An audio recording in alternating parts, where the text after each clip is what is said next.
Ahora sí partimos grabando y ahora respondiendo a las preguntas. Ya, como decía, vamos, están viendo mi pantalla, ¿cierto? No, no se ve, profe.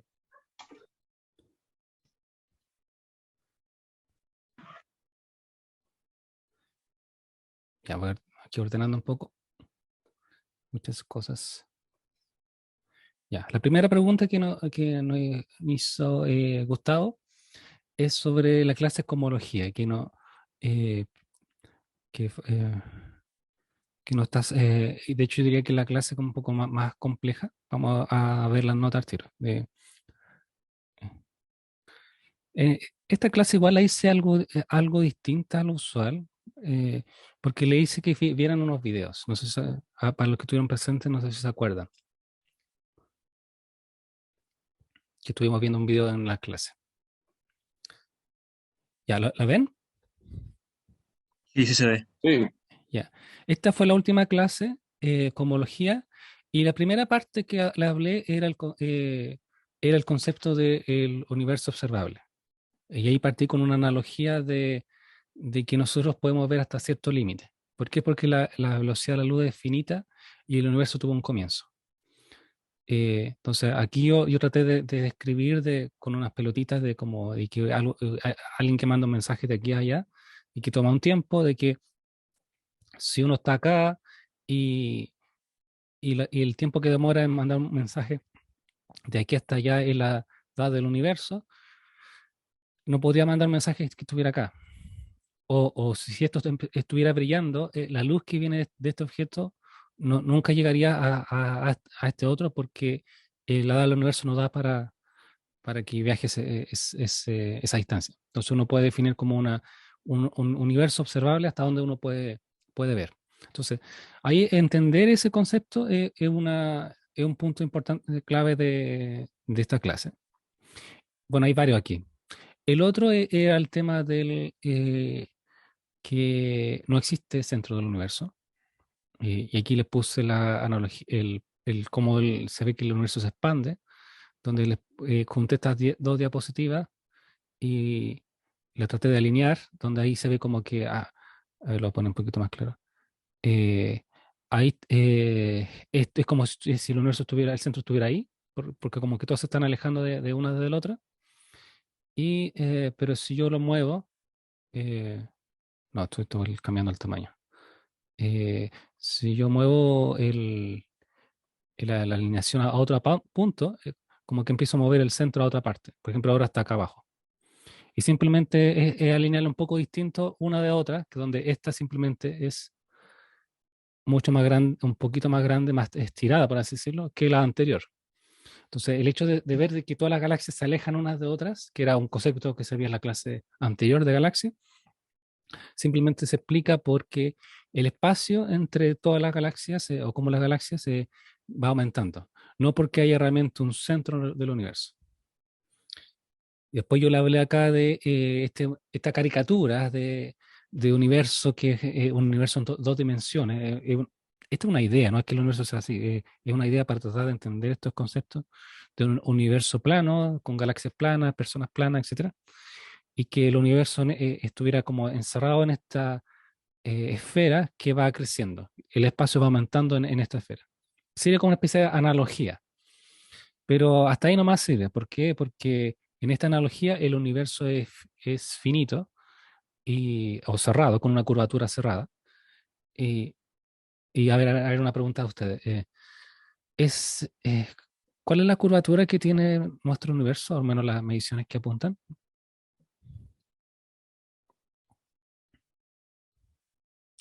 A ver, Andrés, Que no, era Andrés, plano, profe. ¿cómo? Que era Yo plano. tampoco me sé qué hacer. Sí, plano, me dice Carlos, Sí. ¿no? Carlos. No. Sí, que es plano, que es distinto a esto que es curvo. Y si es plano, qué implicaciones tiene en ese aspecto? Infinita la cuestión. ¿Cómo? Infinita entonces. Sí, que el universo es infinito, que no, que no es como esto que uno puede dar la vuelta y volver al mismo punto, sino que es infinito. Entonces, ahí es un problema que tiene esta analogía. Pero para explicar el concepto del universo que se expande, eh, es un buen monito. Después aquí yo les mostré este video que resume muchas cosas bueno, y si no lo han visto, véanlo.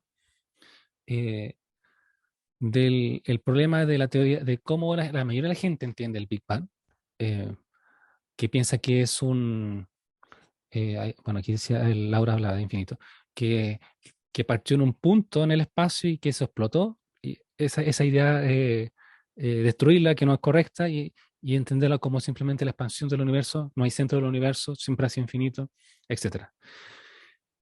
Eso y el problema que tiene la teoría del Big Bang. ¿Se acuerdan qué problema tenía?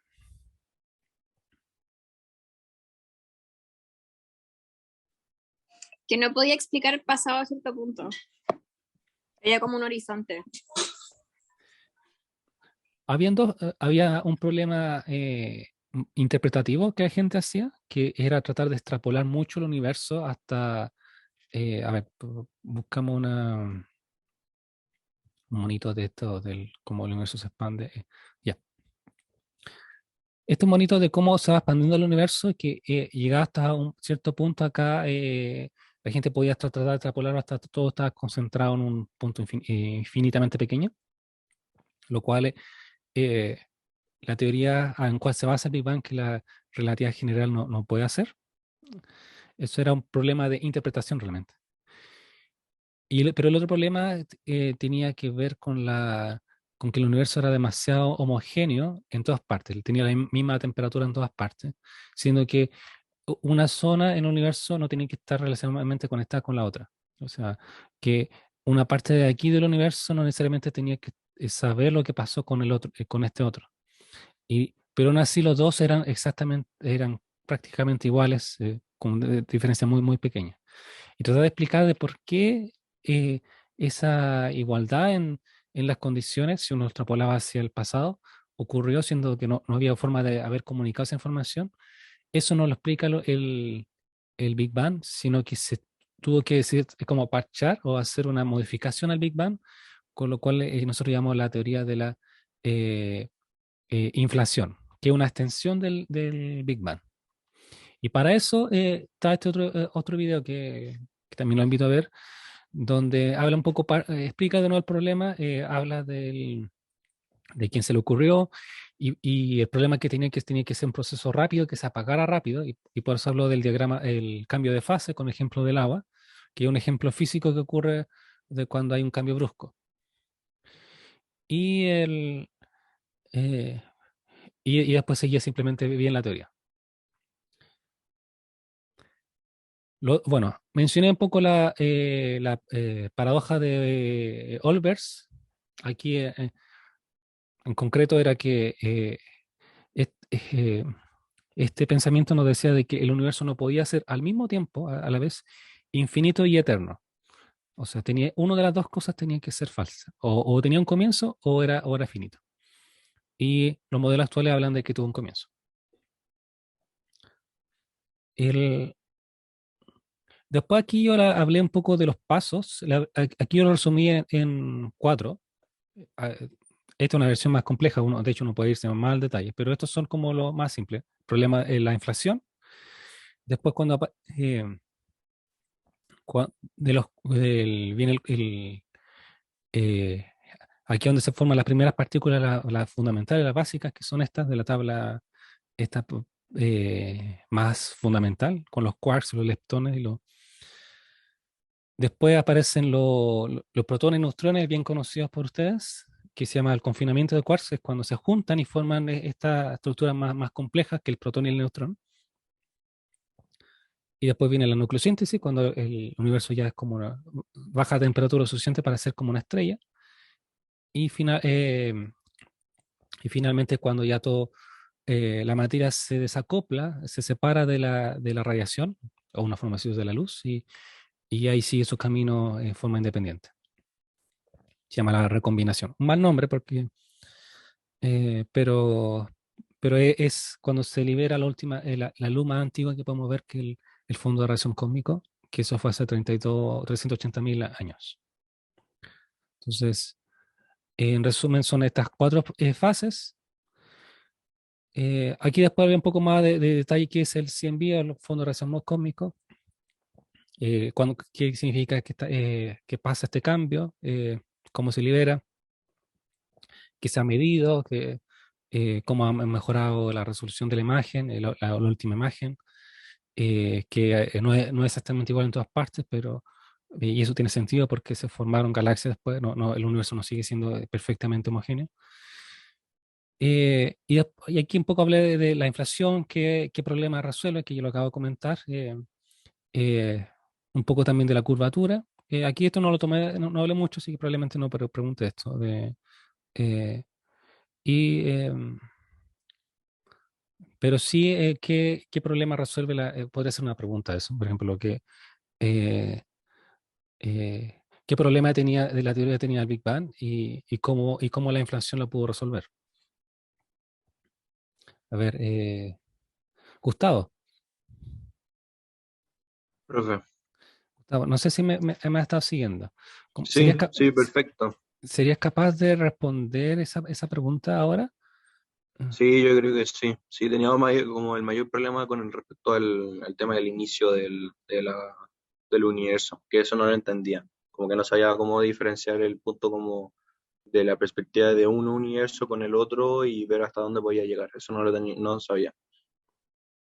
Ya, bien. Responde la pregunta entonces, porque yo no. ¿No lo entendiste tú? Andrés, ¿Qué Andrés, resuelve, po? Sí, yo no entendí qué resuelve exactamente. O sea, se me olvidó. ¿Qué pasó? Se me olvidó. Bueno, por ejemplo, en la primera diapo que mostró el profe, que según donde estés tú, esa, exactamente, según donde estés tú, la cantidad de información que te puede llegar a ti es limitada. ¿Por qué? Por el simple hecho de que la luz hasta ahora solo ha llegado hasta un punto. Entonces nosotros no podemos ir ver más allá de un cierto nivel. O sea, por ejemplo, el punto de la derecha, que es naranjo, no sabe que existe el punto rojo porque aún no llega la luz que emite de ese lugar. Entonces, Eso, eso era, perdón, que te interrumpa. Eso era porque el universo se expande más rápido de lo que viaja la luz, ¿no? claro, claro Ya. también. Me acuerdo de ese video Pero, que vi en algún lado. claro, también podría ir, según yo, con ese tema, explicar el tema de los multiversos. mm. A ver, te voy a complementar un poco para ir. Esto da para hacer una clase, pero vamos para ir más rápido. Aquí falta, creo que un ingrediente importante. La velocidad de la luz no es solo la velocidad de la luz. La velocidad de la luz es realmente la velocidad de la causalidad, de causa-efecto. Es la velocidad con que se mueve cualquier fuerza o partícula o interacción en el universo. O sea, si el Sol desapareciera ahora, todo lo que significa que el Sol desaparezca nos va a llegar 8 minutos después que la velocidad de la luz. O sea, por 8 minutos vamos a estar como si el Sol todavía está ahí. Y también Entonces, con ese tema, uno también podría decir que la gravedad tampoco la vamos a sentir al tiro. sí, de hecho vamos a seguir sintiendo la gravedad aunque el Sol todavía no está ahí por 8 minutos. Ah, vale. Porque la información de la gravedad, Ah, de qué hecho, bueno. tiene un retraso también. De hecho, se pueden generar perturbación o ondas por el retraso también. La onda gravitacional habla de que en realidad viajan a una velocidad. Eh, está implícito ahí. Buenísimo. Pero al punto que iba bien era que si uno toma esto como luego voy a poner la imagen.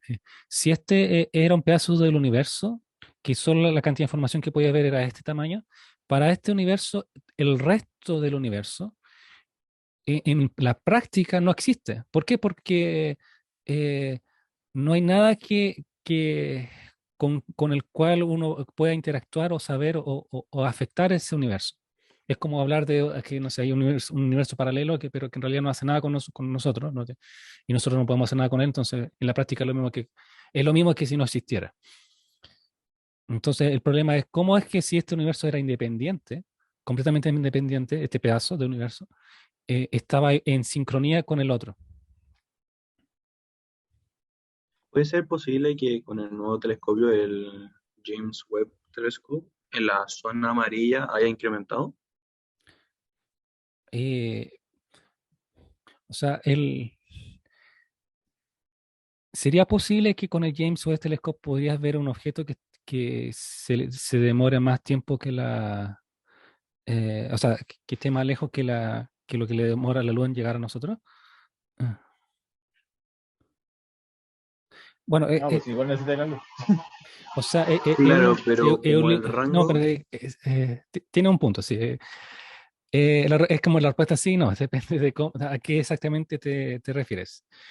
No en el sentido de que el universo observable tiene un límite, aunque sí va creciendo en el tiempo, es físico, que depende cómo la luz se mueve.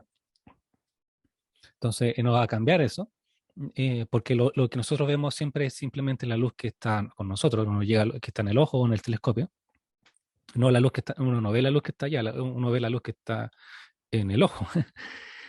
Y, pero el hecho de que sea más potente, igual implica que vamos a poder ver objetos más tenues, que incluso que igual pueden estar cerca, más o sea, sí nos va a permitir ver más. O sea, ahora, pues, así decirlo, nosotros podríamos ver esto en un pequeño círculo y con un telescopio más grande podemos extender eso un poco más allá. ¿Por qué? Porque lo que está más lejos todavía es muy tenue para verlo. Entonces, sí es cierto que extiende el límite técnicamente observable, lo cual es distinto al universo observable. Ahí, no sé si ahí te quedó más clara la respuesta. sí, perfecto, buenísimo. Buena pregunta, entonces. Ya. Y entonces, bueno, ya que está la materia como compleja, y creo que igual un buen... entonces, la inflación lo resuelve al asumir que en el pasado sí estaban conectados, o sea, sí estaban juntos y sí se veían, y ahí se igualaron, y hubo un momento donde simplemente el universo se expandió tan rápido, tan acelerado en forma tan exponencial, que separó causalmente, o sea, con esta comunicación que al final este universo quedó completamente separado de este otro. Y, pero aún así, como en el pasado estuvieron juntos, son iguales, o sea, casi iguales. Eso así como lo resuelve la teoría de la inflación. El tema era que para que funcionara debía haber una desaceleración brusca y explicar eso era complejo y por eso, y ahí, bueno, ahí invito a que se vean el video, si es que no lo han visto, pero eso en resumen, y respondiendo a esa pregunta. También había una teoría como un punto exacto del Big Bang, ¿no? O sea, antes que pasara la inflación, estaba como mucha como energía concentrada en un punto, pero tampoco se sabía si la información de un punto a ese a otro Mm. se podían comunicar y como explotar al mismo tiempo, ¿no? Hay algo así relacionado.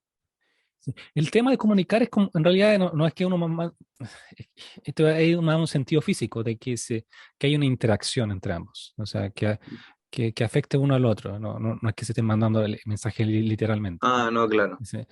Bueno, para los que vean después el video, para que se entienda a qué nos estamos refiriendo.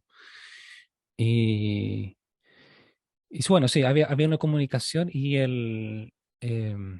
pero ahí también hablaba de un campo se llama el inflatón, de que tenía mucha energía que solo expandía el espacio y que después simplemente decayó y formó la energía para formar las partículas en la radiación, la materia oscura restante. Eh, bien, Profe, pregunta de la paradoja que mencionó. Dijo, ¿el universo puede ser o eterno o infinito? la paradoja, ¿O tiene que ser ambos?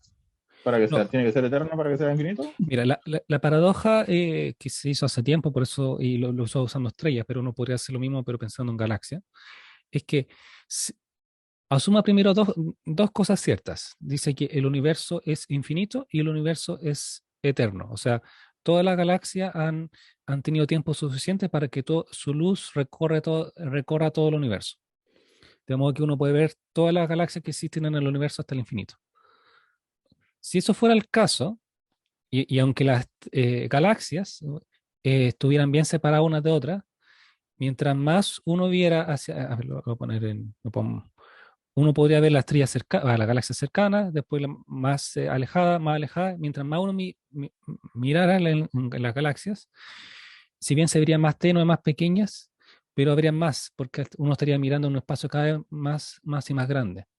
Y si eso es hasta el infinito, al final, haciendo la matemática de cuántas uno debería, aquí, bueno, está con estrellas, al final, el número de galaxias debería llenar el espacio de brillo y no ver ningún lugar oscuro, porque al, al punto donde uno mirara, como el universo infinito, pero infinito de cosas, y eterno, por lo tanto siempre no ha llegado la luz de todas las partes, no habría un punto donde uno no viera una galaxia donde uno lo viera.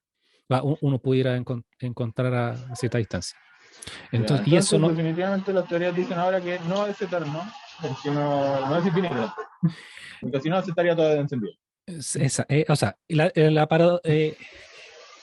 paradoja nos dice de que las dos hipótesis no pueden ser correctas a la vez.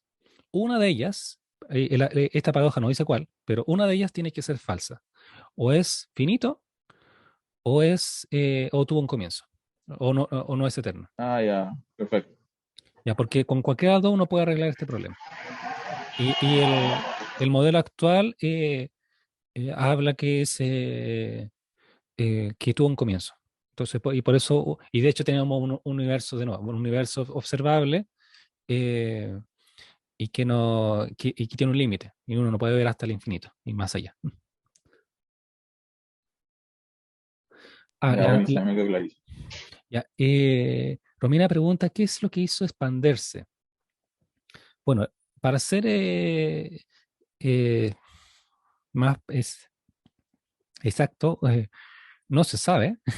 Eh, lo que sí le sabemos, lo que científicos sí pueden hacer es ponerle nombre a las cosas que no saben, como la materia oscura, la energía oscura, y en este caso le pusieron el nombre a esta fuerza que expandió el universo al comienzo, inflatón, inflatón, que es como un campo que se expandió en forma exponencial. Entonces, si yo te preguntara qué hizo expandirse, sería el inflatón, pero simplemente poner un nombre a algo que no se entiende bien. Solo en este caso nos limitamos como generalmente pasa en ciencia, al cómo ocurren las cosas y sin entrar mucho detalle al por qué.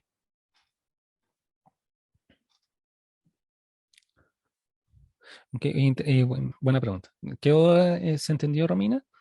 La- Ya, ya. Entonces, de ahí las fases, la inflación, el fondo de relación cósmico, después que le hablé, y fue bien resumido, fue el tema de la eh, energía oscura, que es la energía del vacío, es un mejor nombre, que va expandiendo el universo. Y, y finalmente fue creo que en una sección no hablé mucho de esto, que es lo del multiverso. El multiverso, que de hecho en ambas secciones hubo una charla al respecto, hay 4 niveles en multiverso. El primero tiene que ver con la inflación. Si nosotros estamos aquí en este universo con este horizonte observable, uno de cierta forma podría decir de que hay otro universo acá, de hecho es como parte del mismo universo, que también está creciendo, también está expandiéndose, pero no tiene ninguna conexión con el nuestro. Simplemente está en una parte muy alejada del nuestro, tan alejada que nunca hemos tenido contacto y nunca vamos a tener contacto con ese universo. Entonces sería como una especie de universo paralelo. Ese es como el primer nivel, siendo que ambos serían muy iguales. El segundo nivel es que puede haber zonas de la inflación que están expandiéndose, todavía siguen expandiéndose, no se han detenido como donde estamos, y, eh, y otras partes muy alejadas donde ya se ha detenido, pero que está fuera de esto. Entonces uno esperaría como que estos podría ser como una burbuja de un mega universo y habrían otras burbujas en un mar de universo inflacionario y expandiéndose constantemente. Ese sería como el segundo nivel. Eh, Sería como, este primero sería nuestra burbuja hasta donde podemos ver, y esto sería una burbuja dentro de un espacio que sigue expandiéndose, que sería este. eh, de- Ese sería el multiverso número 2. Y el multiverso número 3 es solo una interpretación de la mecánica cuántica que sería algo dentro de nuestro propio, de esta escala, no necesidad de llevarse a algo más grande, es que con cada colapso de la función de onda, o sea, con cada medida o interacción donde hay varias probabilidades de que ocurra, en realidad ocurran las dos, solo que el universo cada vez se separa en dos universos, donde en este caso, el típico ejemplo del gato de Schrödinger, donde el gato está, en un universo el gato está vivo y en otro universo el gato está muerto. Pero no es que el universo colapse a uno, sino que simplemente se divide en dos y uno va siguiendo por uno. Y así sucesivamente con cada interacción. Eso es una interpretación de la mecánica cuántica. Y el último era más una interpretación ya de la extrapolación más grande de la matemática, de que en realidad eh, todo universo imaginado, toda como estructura racional imaginada matemáticamente podría existir. Y uno podría también empezar como en realidad uno está dentro de una simulación de muchas posibilidades, pero eso ya es casi pura especulación, ¿no? Y mi punto aquí, y si fuera a preguntar algo de esto, sería que importante es que todo esto igual, o sea, los últimos dos, no hay evidencia de que soporta la existencia de estos multiversos, son solo interpretaciones. Y lo que uno puede decir a priori sería el primero nomás, el que hay otros universos alejados, pero eso no, al final es abusar un poco del lenguaje. Y el segundo, el tema de la inflación, igual es una teoría que todavía está en debate. Eh, entonces, estamos al límite del conocimiento, por así decirlo. Eh, entonces, entender de que estos no son como verdades, ya estamos entrando al ámbito de los límites del conocimiento. Bien, no sé si tienen, me duró poco la charla, ya creo que va a ser dos módulos. Cuando se acabe el tiempo voy a poner otro Zoom y ahí lo invito. Me quedan 5 minutos y voy a grabar también eso. Ya, Gustavo, entonces ahí está todo claro con esa clase. Sí, todo perfecto, profe. Era la única duda que tenía. Bien, bien, me alegro. Ya, ya yo creo que mejor, el Kahoot creo que va a tomar mucho tiempo, mejor vamos a ir directamente así como con la materia. Eh, y tal vez hacer una pregunta ahí de revisar certámenes anteriores. Eh, en galaxias, eh, yo le hice aquí una pregunta, hice como dos veces, que era el tema de la relación del color de la galaxia con la edad de la población estelar. Eh, por ejemplo, de hecho, una forma de decirlo, que hay varias formas de decirlo, pero al final todo apuntan a lo mismo.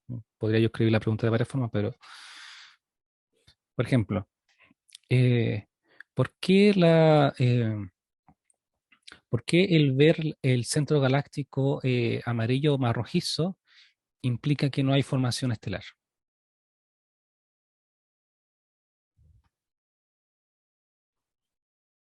¿Quién podría responderme esa pregunta?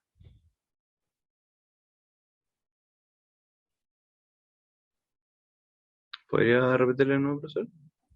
¿Por qué el ver esta zona más amarilla implica de que en este lugar, en el centro de la galaxia, no hay formación estelar? Sí, yo creo que su pregunta está un poco mal planteada, porque podría formarse una estrella roja en el sitio de fuera del caso, porque si la veía toda roja no significa que no se forma una estrella roja. Ahora, las que están al centro duran más, o sea, las que son más rojas duran más. Así que significa que si no hay azules es porque es más viejo. Pero el que solamente que solamente sea rojo, no dice mucho que no se forme una Ah, estrella. sí. Lo que pasa es que, Está como un poco mal planteado. si se acuerdan de la formación, a ver, ¿las estrellas se forman solas o se forman en grupos? Digo, En grupos de muchas sí, estrellas, de nubes gigantes ¿cómo se llamaba la nube? no le colocado. No La- es la- molecular. las nubes moleculares. Sí, cuando se forman, las estrellas, se forman de distintas masas y es muy difícil de que no se formen estrellas masivas. O sea, se forman hartas rojas, pero es muy difícil de que no se formen estrellas azules. O sea, Ah, ya. sí, podría haber pasar, pero sería muy extraño que solo hubieran estrellas pequeñas. Pero generalmente si hay una zona activa de formación estelar, al tiro Vaya a resalta ver con el azul. azul. Eh, y bueno, eso en todo caso yo no lo expliqué con detalle, pero en todo caso igual fue una buena observación. Eh, y, y como, eh, bien, de cierta forma igual respondiste bien. A ver, no sé si los demás me siguen. Branco, Branco, eh, Pinelo, ¿estás? Sí, profe, estoy. ¿Podrías tú responder esa pregunta? ¿Puede repetir la pregunta, profe? Disculpe. Es que estaba buscando algo para Eh, comer. Perdón. ¿Por qué nosotros podríamos asumir de que no hay más formación estelar en el centro de la galaxia? Mirando esa imagen. Por el. ah, yo me sabía la respuesta, pero es por la densidad de los materiales que están ahí y el color también. Lo de la densidad, ¿se acuerdan de dónde importaba la densidad?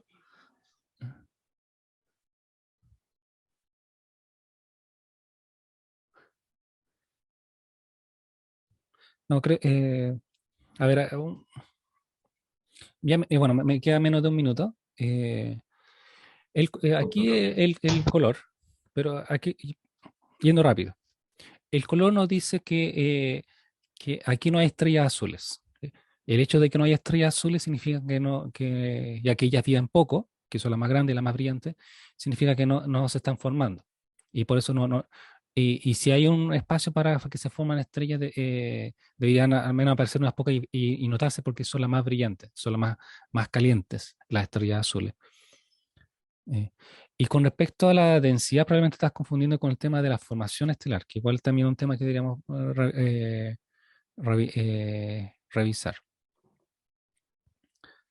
Eh, pero, y saltándonos a ese tema, eh, ¿por qué los planetas... ok, continuamos con la grabación. Franco, ¿estás ahí? Sí, profe. Sí, justo te estaba comentando del tema de la formación estelar. Ah, eh, Sí, del color de las estrellas. Que las azules que consumen más gas ya se extinguieron en ese lugar. sí, y, mi pregunta, pero hablaste de una cosa que me recordó más la formación de estelar y de los planetas. Eh, Mi pregunta es, ¿por qué, también lo podría poner así, pues, ¿por qué los planetas gaseosos se espera que se formen lejos de la estrella, alejados de la estrella? Mm, Porque si hubieran estado cerca, se hubieran convertido en parte de material de la estrella, asumo yo. Hay planetas que llegaron a estar cerca, pero no, a menos que estén muy, muy cerca, no se quedan ahí, no les pasa gran cosa. Eh, ¿al- ¿Alguien tiene alguna idea alguna sugerencia? La cantidad de material que había. Sí, tiene que ver con el material. Para los planetitas, para que crezcan, y nazcan saludables, grandes y fuertes. ¿Qué necesitan comer? ¿Gas? Los planetas, sí, cuando se forman. En general de todo, ¿no? Al comienzo necesitan, no pueden crecer del gas. El gas se escapa. Si tú tienes una bola de gas en el espacio, simplemente se diluye en el espacio. No, no. De hecho, la Tierra, incluso con lo grande que es, no puede atrapar el hidrógeno y el helio. El helio se baja, se escapa al espacio. Un globo de helio se trata de ir de la Tierra. Pero, Eh, pero, profe, ¿los planetas gaseosos tienen núcleos sólidos? No tienen. ¿O sí? Hasta donde dicen. En Júpiter probablemente no, pero sí, pero es que porque también pasó por varios cambios. Pero las teorías actuales hablan de que partió formándose con un núcleo sólido, ¿Y qué le pasó al núcleo entonces? que al final empezó a juntar otro material. A ver, aquí creo que estamos grabando, sí. El- los planetas para cuando se empezaron a formar, primero partieron de chiquititos y fueron creciendo cada vez más grandes. Y fue a través de material condensado, o sea, de roquitas, de arena, no de gas, sino de, Polvo. de material, bueno, condensado, ¿cómo decirlo otra palabra? Como de tierra, no es tierra, como rocas, que se ¿Qué es fue polvo? juntando, de hecho pueden ser rocas de hielo, y hasta que llegó un punto donde fue suficientemente grande para, sí, todos los planetas, para empezar a ya atrapar cosas más ligeras como el gas. El caso de Júpiter llegó a un punto donde creció tanto que ya logró empezar a atrapar helio y después y finalmente hidrógeno. Y cuando logró atrapar eso, ahí creció de forma exponencial por un momento porque era lo más abundante. Solo que la mayoría de los planetas no lo podían atrapar, pero con Júpiter sí que lo logró atrapar y terminó por definir al final todo el planeta en sí. O sea, al final Júpiter y Saturno son más que nada hidrógeno y helio. Em, Urano y Neptuno no tanto, ¿no? Ya son más hielos. Pero la pregunta de por qué se formaron más alejados es porque más alejado había más material condensado. O sea, la temperatura lo suficientemente baja como para que hubiera hielos. Eh, no solo rocas, sino que pedacitos de hielos que son más abundantes. Solo cerca de la estrella, lo único que se podía condensar eran elementos pesados como rocas de hierro o de silicio, de elementos que son poco abundantes en la nube molecular, en la nube protoplanetaria. Lo más abundante es hidrógeno, pero es el material que forma la estrella. Eh, Entonces, cerca de la estrella, si bien había harto gas, harta densidad de gas, de material condensado había bien poco material para que formaran planetas. Y por eso se espera de que si se forma algo, debe ser algo chico y bien denso, como Mercurio, algo bien rocoso, no algo gigante como un gas como a la afuera del sistema solar.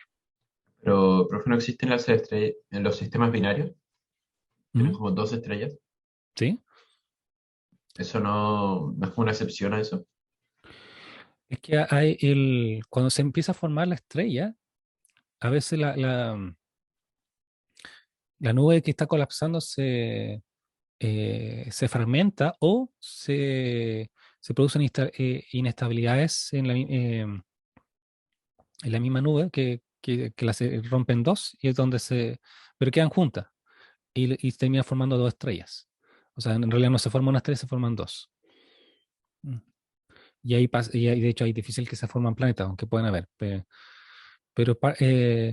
sobre todo en nubes masivas con harto material, es normal que no se forma una, sino que se forman dos, incluso tres estrellas en el mismo espacio, relativamente en el mismo espacio. Por ejemplo, las estrellas gigantes tipo A o O son comunes de verlas en sistemas binarios eh, o incluso en sistemas triples.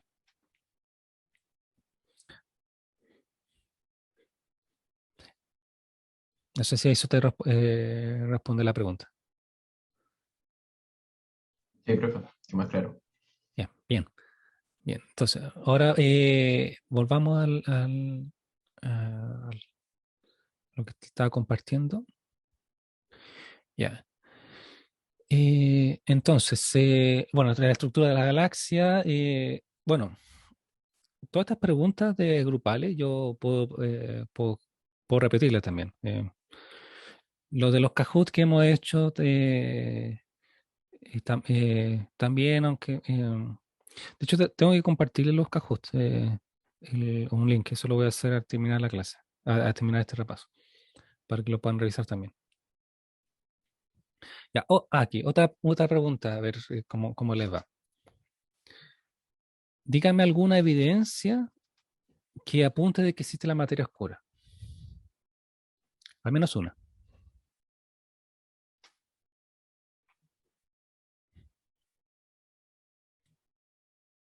¿Qué me dirían? El espacio entre la materia o el espacio entre como las moléculas. ¿Qué, Que, qué- por ejemplo, el tema del protón, que hay como espacio entre los electrones y los neutrones. No, estoy preguntando de qué evidencia observacional, algo que los astrónomos hayan observado con los telescopios, eh, apuntaba a que existe la materia oscura. ¿Algún tipo de gravedad que ejerce algo que no podemos ver? Sí. Sí. De hecho, tiene que ver con ese gráfico que está ahí.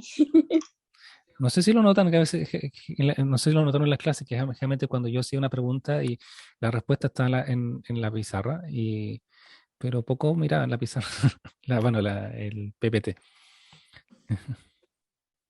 Sí. O sea, yo lo podría explicar porque lo tengo escrito. Adelante, Laura. Ya. Se supone que, o sea, lo que dice el gráfico es que al centro de la como galaxia, todas las fuerzas se anulan, entonces parten en cero, y a medida que nos vamos alejando, si es que lo calculáramos como de forma teórica, debería llegar como a un punto máximo y después a medida que más nos alejamos debería bajar. Pero eso no sucede. Entonces, tiene que haber algo más que ejerza una gravedad que permita que la velocidad rotacional se mantenga como constante. Entonces, tiene que haber una masa que genera gravedad, pero que no sabemos cómo interactuar con ella y que no la vemos. Entonces, ahí se habla como de la materia oscura. Mm. Muy bien, Laura, muy bien. De hecho, esta es la velocidad tanto de la estrella y el gas, pero también del gas. Sobre todo acá que no se ve nada, pero si uno tiene una cámara para ver el gas de la galaxia, se ve más extendido. Porque aquí, como que están midiendo, en realidad hay gas. Pero al final es lo mismo. Todo está girando en función de la gravedad que sienten en torno a la galaxia. Y lo medido, como bien decía Laura, es distinto a lo predicho por la teoría de gravedad. Eh, buena pregunta, Romina. Esta es una pregunta bien de física. Pregunta que nunca entendió por qué la gravedad en el centro era cero. A ver si alguien se anima a responder esa pregunta. La gravedad que siente un objeto en el centro de la galaxia.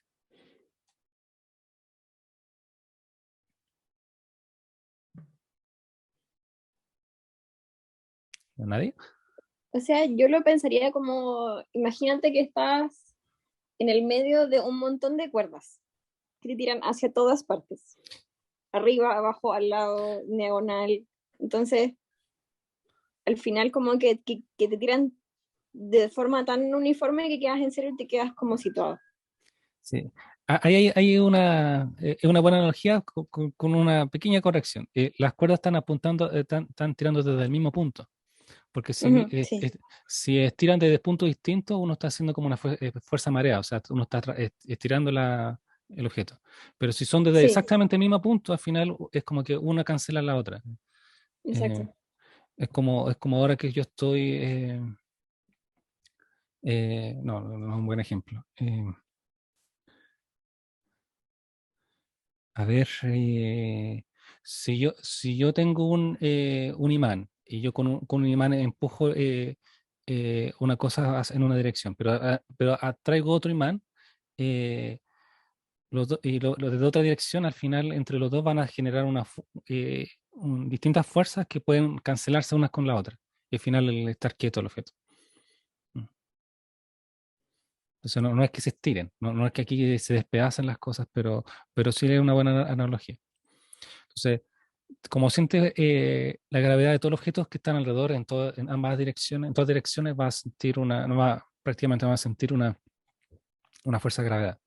De hecho, lo mismo pasaría si uno hiciera un agujero hacia la Tierra. Si uno se enterrara hasta el centro de la Tierra, en el centro de la Tierra no sentiría ninguna gravedad, estaría sería cero. Mientras más me mete en la profundidad, más, eh, más débil es la gravedad que va a sentir.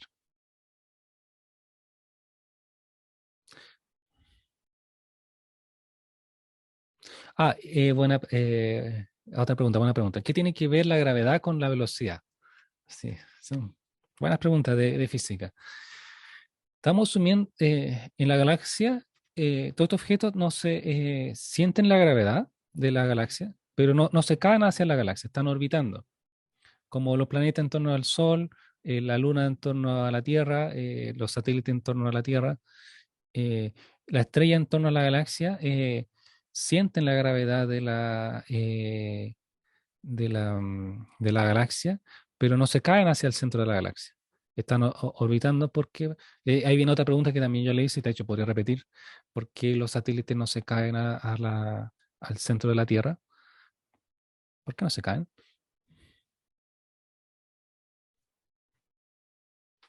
No es por como la velocidad que tienen, no es como hacia el centro de la Tierra, sino que es como en línea, como una tangente a la Sí, es por su velocidad tangencial que se tangencia. va moviendo y que simplemente la gravedad va haciendo que cambie la dirección, pero no es suficiente para que caigan al centro. O sea, se compensa por su propia inercia del movimiento bueno, simplificado de movimiento circular. En la práctica no es realmente circular, de hecho sube y baja y elíptico, pero una buena analogía, es circular en torno a la galaxia.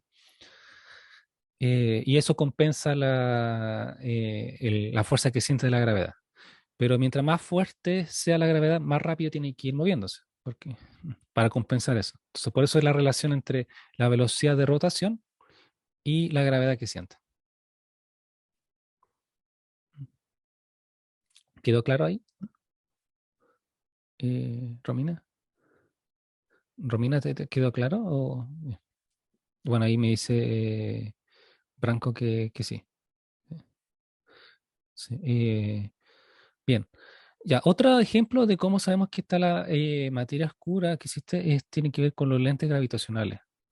Em, Está y está este, que el lente gravitacional es una deformación del espacio-tiempo por la gravedad de realmente un cúmulo de galaxias, un grupo de galaxias, y que genera esta curvatura. Y, y esa curvatura uno le puede calcular cuánta gravedad es necesario, si uno sabe la distancia, etcétera, para que se genere ese fenómeno. Y al hacer eso no calza con la gravedad que uno calcula solo mirando el brillo de las galaxias. Y ahí uno ve que en realidad hay falta una materia. Esa es otra evidencia. Y la tercera, que no la puse acá, no, bueno, les cuento, es que el movimiento entre grupos de galaxias, o sea, un clúster de galaxias y otro clúster, o sea, grupos incluso a veces son grupos de galaxias, que se mueven unos con otros, y la velocidad con que se mueven, de hecho, es más rápida, con más fuerza de la que se calcularía por solo la materia y las estrellas que contiene. Esa sería también la tercera forma, aunque si yo le preguntaría una. Le preguntaría por una. Sí. Y a ver, entonces son los cuerpos que generan gravedad que le da la curvatura al universo. Ok, ya, esto remonta a las clases de gravedad. Todo está conectado. A las primeras clases en a ver, la voy a abrir. Esa fue la se llama gravedad, clase 6.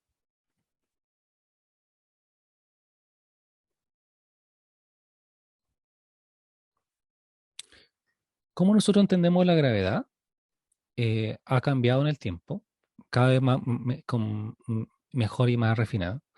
Desde el Aristóteles, que fue lo que ustedes probaron que era falso, la que ustedes aprendieron que la mayoría de las veces funciona suficientemente bien, que es la de Newton, con la ley de universal gravitacional de Newton, que no de universal no es. Eh, pero la actual, que se usa en ciencia, que en la mayoría de los casos, por ejemplo en ingeniería no es necesario ser tan preciso, pero en ciencia se usa es la de Einstein, que es la llamada relatividad general. En esta teoría la gravedad en realidad no es una fuerza, así como algo mágico que atrae las cosas, sino que es simplemente una deformación del espacio-tiempo. O sea, el espacio en sí mismo eh, es algo que se puede moldear, que se puede arrugar, en cierta forma, y cuando está doblado, hace que los objetos se muevan de cierta forma en ese espacio doblado, que en efecto se siente como si fuera una fuerza. Se pueden desviar o tienden a caer. Eh, por ejemplo, ahora la Tierra simplemente está doblando el espacio, y de hecho el tiempo también, que se ha comprobado el espacio y tiempo. El tiempo ocurre un poco más lento acá que afuera. Nosotros como objetos independientes simplemente tratamos de viajar por la línea recta más clara y en este espacio curvado, pero esa línea recta en realidad es cayendo hacia el centro de la Tierra. Y eso es lo que nosotros sentimos como gravedad. O sea, en otras palabras, la interpretación de relatividad general es que la gravedad es una deformación del espacio-tiempo producido por la masa del objeto. O deformación del espacio, también se le habla la curvatura del universo. Eh, en estas escalas pequeñas, cuando uno habla de escalas grandes, uno puede hacer un monito. A ver, creo que se eh,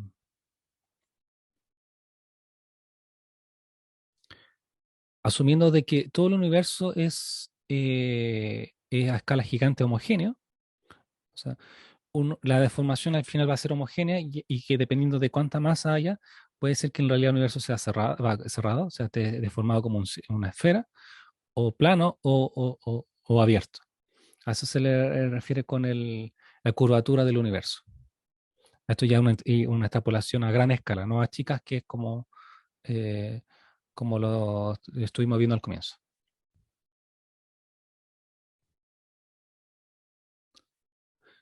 Sí, ¿y por qué era así? Me pregunta Romina de por qué deforma el tiempo. ¿Esa es la pregunta, Romina?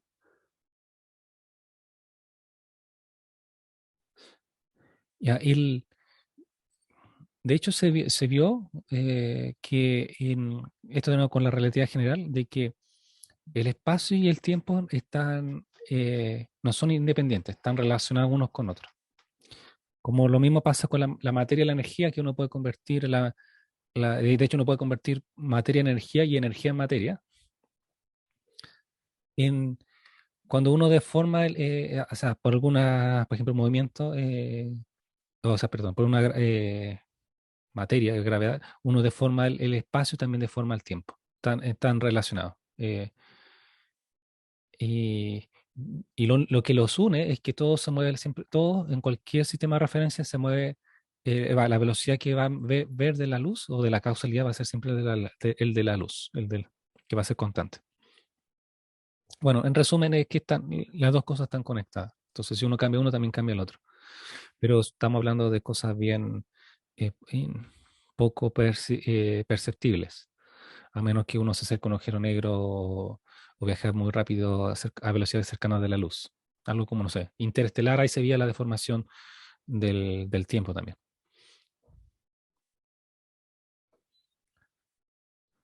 A ese tipo de formaciones hablamos. Bien,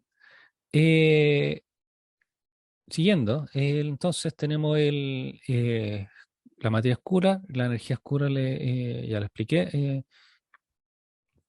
El tema de las ondas, entender de que no son,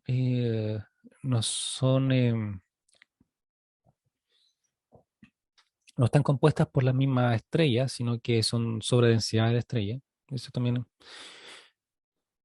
Esto también creo que es importante. Eh, a ver, ¿a quién no le he hecho? Iván, ¿estás Iván? Sí, profe, dígame. Iván, ¿tú podrías explicar el reciclado en la galaxia? Si yo te explique en qué consiste el reciclaje galáctico. Pucha, me acuerdo que lo vimos en clases, pero no me acuerdo muy bien, la verdad, profe.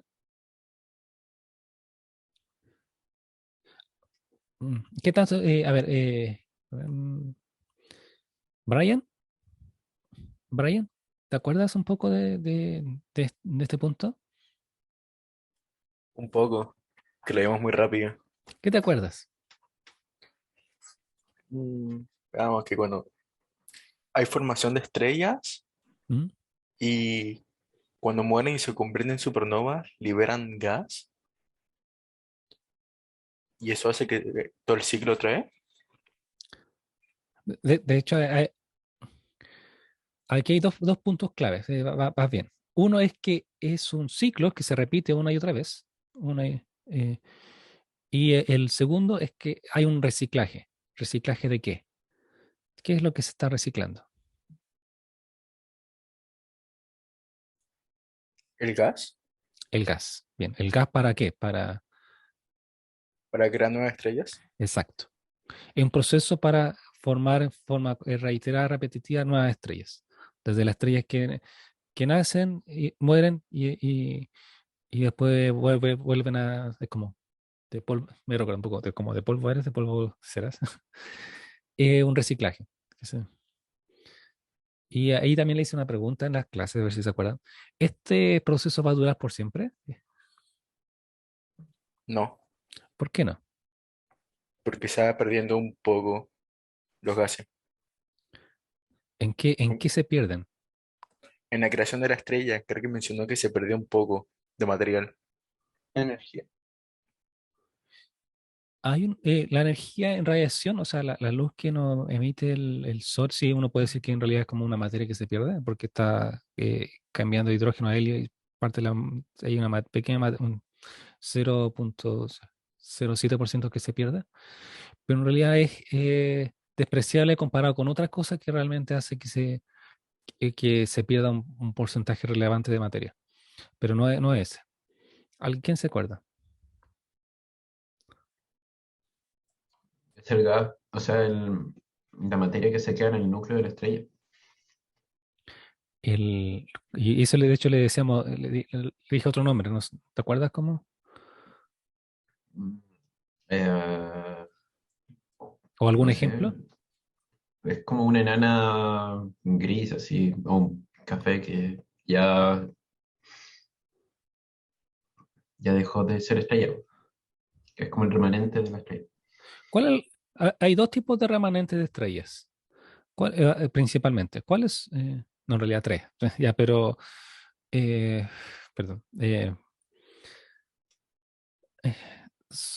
Hay tres tipos de remanentes que tienen nombres distintos. ¿Cuáles son? Esa también podría ser otra pregunta.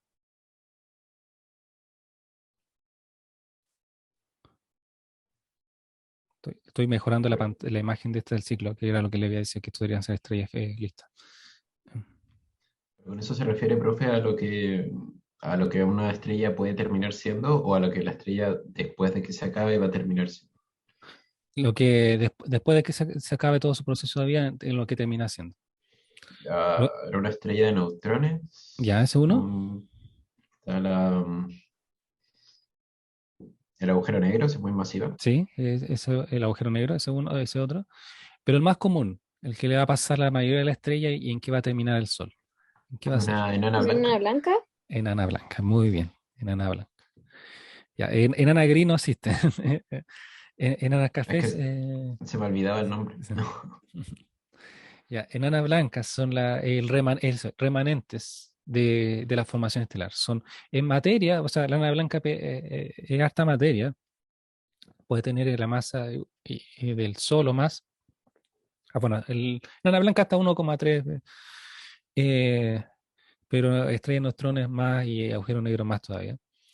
Es materia que no volvió a la galaxia, es materia que hoy atrapada en eso, hasta al fin de los tiempos. Sí. Y por lo tanto deja de estar en el ciclo. Y, y por lo tanto el siguiente ciclo va a tener menos materia de la que tenía originalmente. Y así sucesivamente. A eso me refiero, que quedan estos remanentes. Ya. Bien, vamos bien con... aquí le hablaba un poco de dónde se ocurren precisamente la formación estelar, que ocurre en los brazos, porque se comprime el gas ahí en esa zona. Y a ver, tipo de galaxia, de... Ya, aquí hay otra pregunta que les puedo hacer. ¿Cómo es que cómo se forma una galaxia elíptica? Cuando chocan dos galaxias. Muy bien, ahí puse una animación. ¿Y por qué? Oh, me quedan 10 minutos. Creo que, creo que esto para un buen rato. No, no sé si quieren continuar o estamos bien así. Eh, eh, pero estamos haciendo un buen repaso de al menos la última materia. ¿Y por qué después del choque de galaxias terminan de este color? ¿Qué significa que terminen de este color y por qué ocurre eso?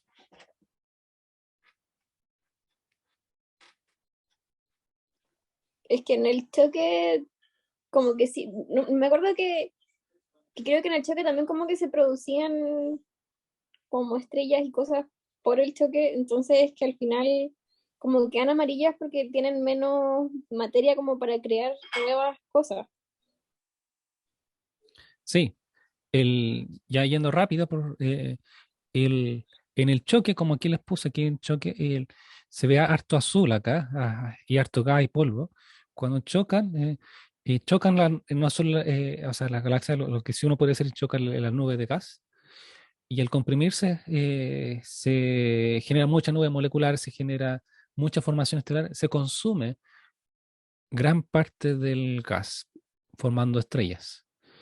Y, y lo que no se consume, una buena fracción también se pierde en el medio intergaláctico. Por lo tanto, la galaxia resultante, la galaxia elíptica, bueno, ahora tiene muchas más estrellas, pero ya consumió gran parte del gas y casi no tiene gas y ya no forma nuevas estrellas, por lo tanto, solo van quedando las estrellas más viejas. Y un poco parecía la pregunta del comienzo, pero aquí ya más aplicado a galaxia. Bien. A ver, sí, creo que esto podría ser. Ah, ¿Entendieron este gráfico? Yo pasé bien rápido por acá. A ver, Gustavo,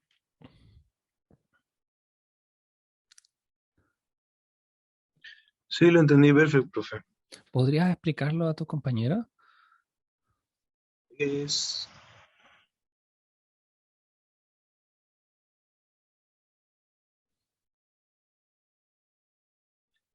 mm. Así como lo más simple posible. Sí.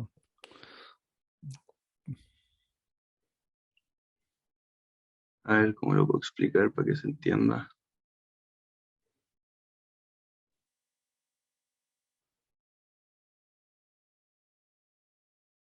Mm, Una pregunta tipo, Es como... Adelante. Iba a decir que si yo os preguntara sobre esto, sería como que explique la ley de Hubble.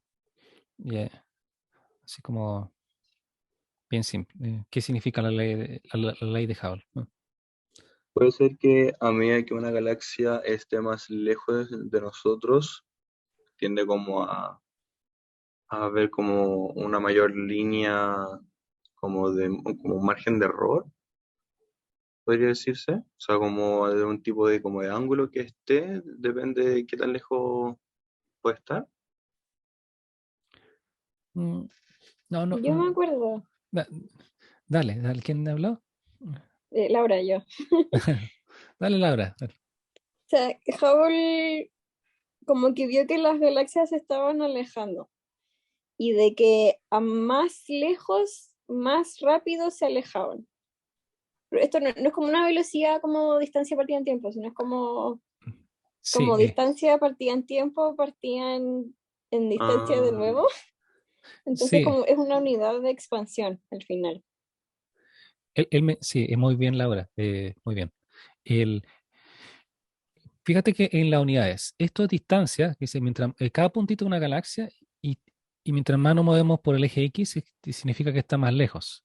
Pero algo va aumentando. ¿Qué va aumentando? Es la velocidad de alejamiento o recesión, ¿no? Mientras más lejos está, más alto este número, o sea, más rápido se está alejando. O sea, el mensaje simple de la ley de Hubble es que mientras más lejos esté una galaxia, más rápido se va a estar alejando de nosotros.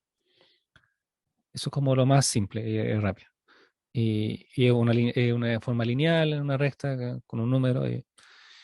Un poco parecido a lo que hicimos acá bueno, en el de cosmología, donde le puse las dos diapositivas y veía que mientras más lejos, como que se veía que se estaba alejando más rápido.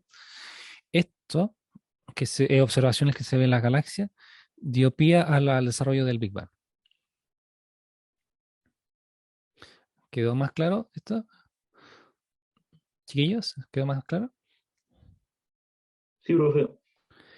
Ya, bien, bien. Entonces, si lo pregunto ahí me podrían, espero que me puedan responder eso. Ya, me quedan 4 minutos y bueno, hemos enfocado más en la última materia, pero creo que igual tiene sentido porque es la más compleja y también van a haber más preguntas de esto. No sé si tengan alguna otra pregunta eh, específica que tengan de no sé, de la materia anterior o que podamos aprovechar en estos pocos minutos antes de terminar.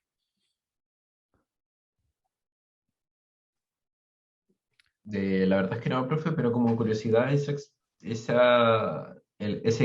como aumento en la velocidad que nosotros percibimos es por la expansión del universo. Sí, por la expansión del universo. Sí, Ah. sí, de hecho, hay un punto.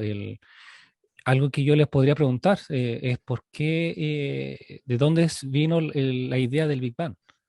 Y ahí la respuesta sería por la evidencia de que del universo de que las galaxias se están alejando uno de otro cada vez más rápido. O sea, la ley de Hubble. La ley de Hubble nos llevó al desarrollo del Big Bang.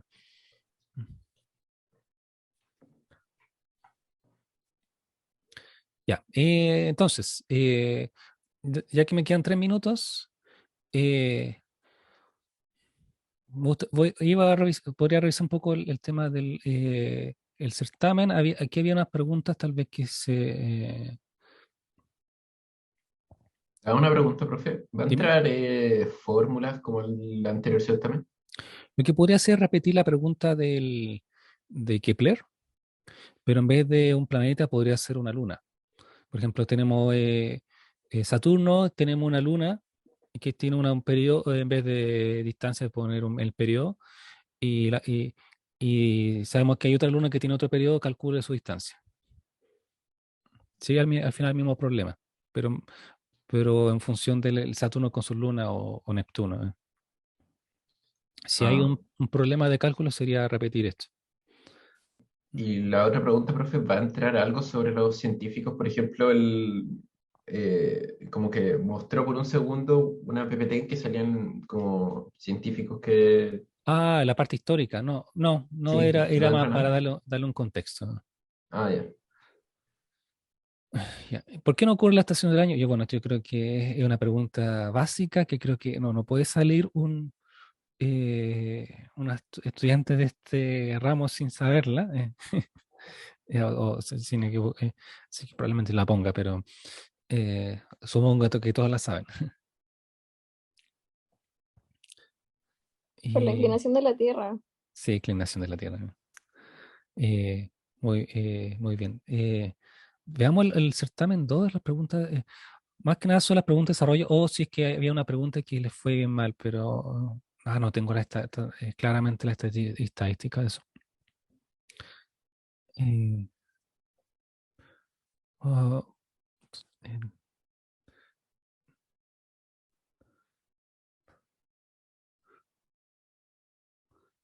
perdón, era aquí, perdón. Certamen 2. Este es de este año. Este es en inglés. Certamen 2. Lo dejé en español. Certamen.